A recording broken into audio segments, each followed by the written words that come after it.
If you're a long-term viewer of mine, you'll remember the episode of the N64 beta project where I showed you the cancelled N64 game Robotech Crystal Dreams.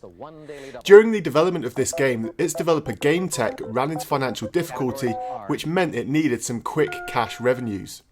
On the back of that, they released two licensed games from well-known television series. The first of which was Wheel of Fortune, which I'll get around to reviewing another time, but for now we have Jeopardy! As the name suggests, this is a game version of the popular American television series of the same name, hosted by Alex Trebek. This is one of the easiest and most difficult games I've reviewed so far, so let's take a look and I'll explain why.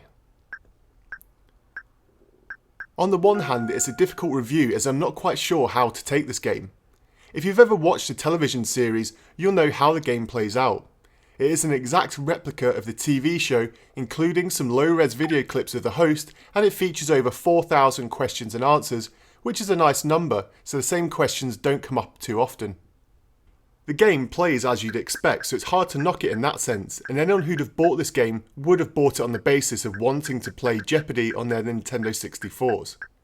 There are tons of game modes to tweak, but the game fundamentals are still the same.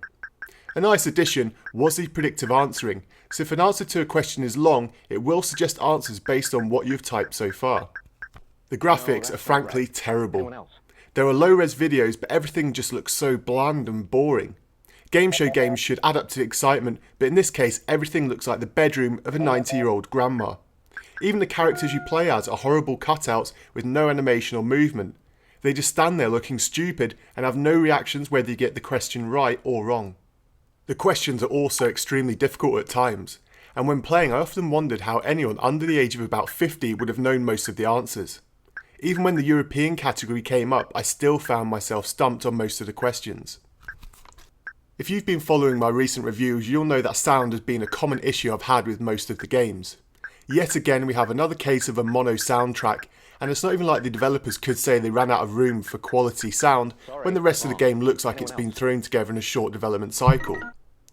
On the back of this, there is actually next to no sound in the game, apart from the opening and closing credits and the odd beeping of players. This really is disappointing.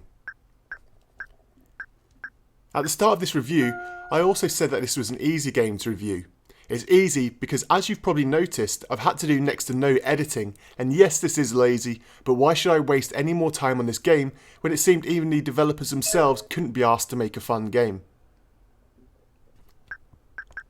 As you can tell, I don't recommend Jeopardy, and I urge you not to waste any time on it unless you've really ran out of things to do. So for this episode, I'd like to hear your best angry video game nerd style rants about this game in the comments section below. Do your best to make me laugh.